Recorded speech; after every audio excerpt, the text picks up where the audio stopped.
Tema número 2. De las personas o sujetos de derecho.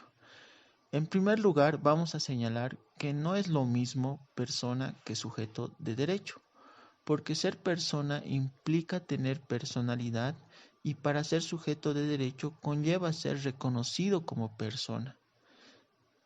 Pero esta regla tiene su excepción con relación a los nasciturus, que implica reconocer como sujetos de derecho a los conceptus, los concebidos que están por nacer, y a los concepturus, los que aún no están concebidos, pero se espera su nacimiento. ¿Esto qué implica?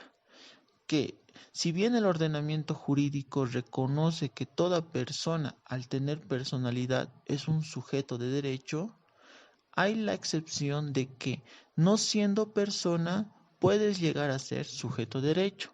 Y como lo señalábamos, hay dos categorías donde podemos encuadrar estas excepciones, las cuales son los que no están concebidos aún, pero se espera su nacimiento, y los que estando concebidos solo están a la espera de nacer. Estos pueden ser sujetos de derecho, pero no personas. Entonces, estas categorías las vamos a ir desarrollando posteriormente.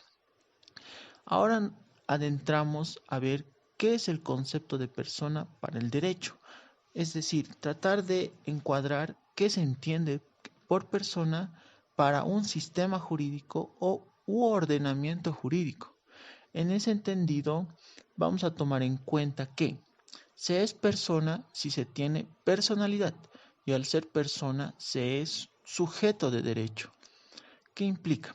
Como lo señalábamos en un principio, si tienes personalidad, la cual es una aptitud legal o cualidad que te reconoce el ordenamiento jurídico, trae como consecuencia que eres persona para el derecho, y al ser persona llegas a tener determinados derechos y obligaciones que te hacen sujeto de derecho.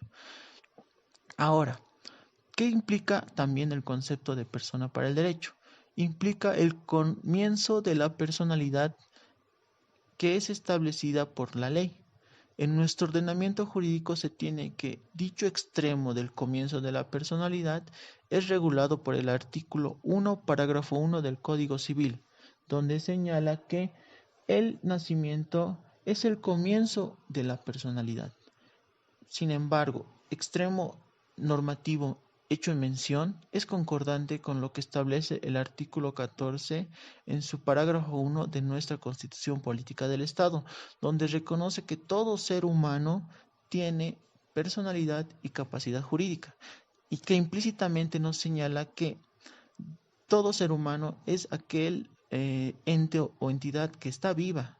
Por lo tanto, implica también que desde su nacimiento se les reconoce, ¿no?, esa personalidad y esa capacidad jurídica, que lo iremos desarrollando en un tema aparte posteriormente. Ahora, también el concepto implica que dentro de la persona para el derecho se reconoce dos categorías, ¿no? Las personas naturales o físicas y las personas jurídicas o colectivas.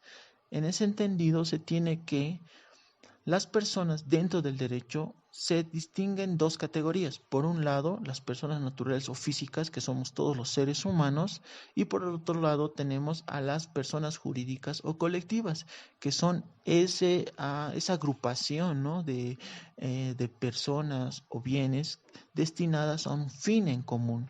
Por eso se les llama personas jurídicas o colectivas. En sí son una idealidad, ¿no? No tienen una existencia como real, como una persona en su fisionomía. Continuando con el tema de las personas, vamos a hablar de la determinación de las personas dentro del campo del derecho. En ese entendido, vamos a ver que en cuanto a la determinación de la persona para el derecho, se puede comprender su situación en tres momentos históricos, dentro de los cuales ubicamos al derecho romano, al derecho medieval y al derecho moderno. Dentro del derecho romano se puede establecer que solo se es persona si se tiene los tres estados, ¿no? Lo que conocemos con el estado de la libertad o status libertatis, el estado de la ciudadanía romana, status civitatis, y el estado de familia, status familiae. Es decir, que solo será persona si tú tenías esos tres estados, esas tres cualidades: ser libre, ser ciudadano romano y ser parte de una familia o jefe de una familia, porque había esa distinción entre los libres y los esclavos, entre ciudadanos romanos y no ciudadanos romanos, entre ser pater familias, un jefe de familia, o estar dentro de la familia subordinado, ¿no? Jerárquicamente al pater familias. Entonces había esa distinción para ser persona, lo cual implicaba también que como sujeto de derechos se te acortaban determinados derechos y no tenías la totalidad, si vale el término, de la personalidad. Ahora, en el derecho medieval o derecho de la Edad Media se tiene la extrañez o la extraña situación de reconocer la calidad de sujeto de derecho a los animales e incluso a los objetos, equiparándolos, ¿no? De esta manera a personas para el derecho. ¿Esto qué implica? Que se le daba la calidad de persona a determinados objetos e incluso se le daba derechos.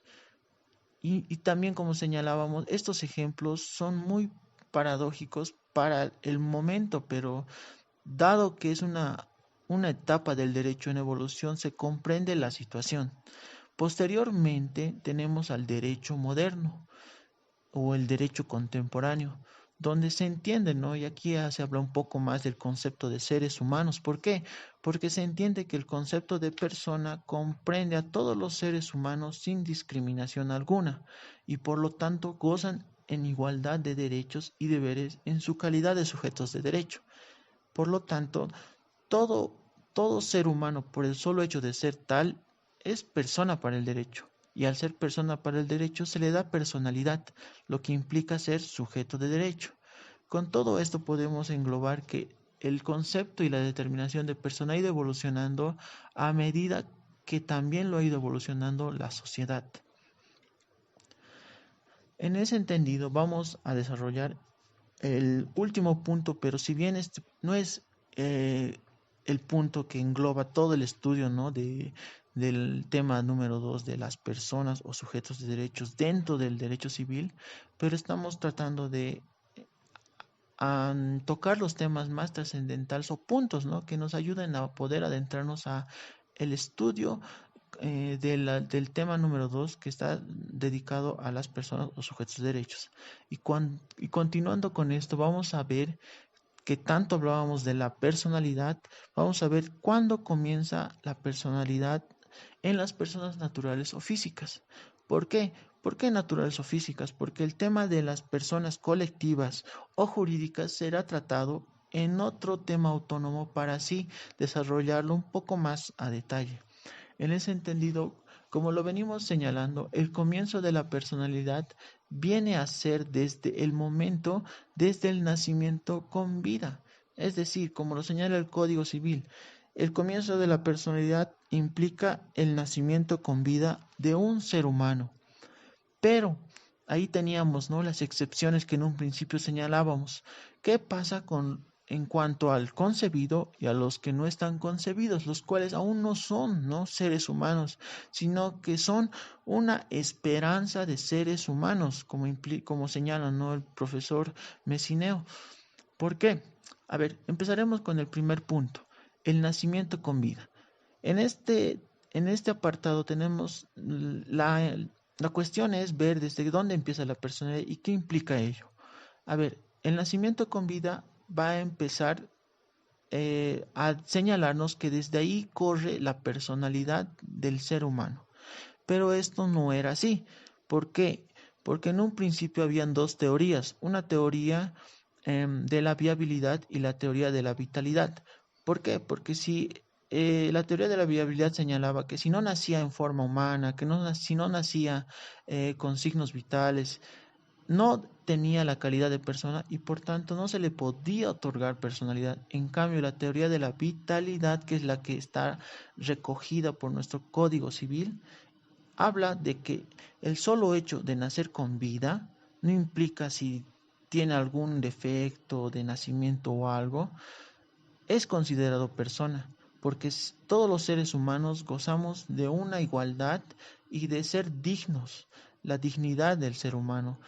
Por lo tanto, tiene personalidad y en consecuencia es reconocido como persona y sujeto de derecho. Todo ser humano por el solo hecho de ser tal y nacer con vida.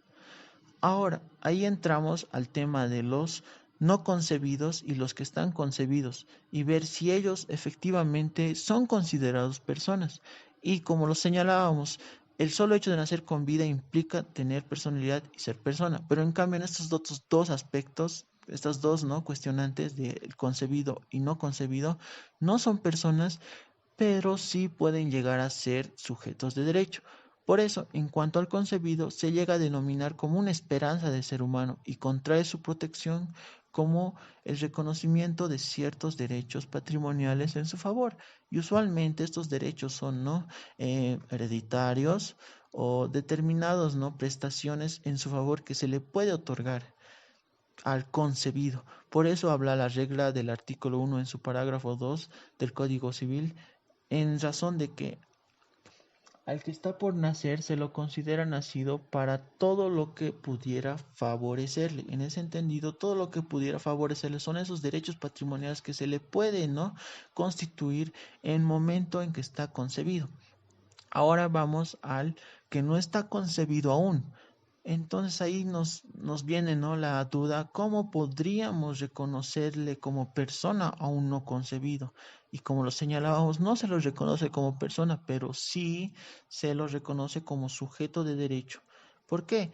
Porque implica especialmente tenerlo también, no como una esperanza, ¿no?, de futuro ser humano, pero para proteger determinados derechos hereditarios y especialmente también derechos de donación que a futuro se le otorga al no concebido, es que se protege, ¿no?, esta futura existencia también de un ser humano y sus derechos, con la sola condición, ¿no?, de que uno haya una persona, ¿no?, de la cual se espera una descendencia, y segundo, que esa persona de la cual se espera una descendencia exista en el momento en que se le va a constituir dicho derecho hereditario o derecho de donación. Por lo tanto, con todo esto tratamos de englobar aspectos trascendentales del tema respecto a las personas o sujetos de derecho, y tomando en cuenta que no es lo mismo persona que sujeto de derecho, lo cual conlleva incluso a estudiar muchos determinados aspectos que no estamos tocando aquí, pero con estos aspectos damos a conocer qué implica el estudio del tema de las personas o sujetos de derecho.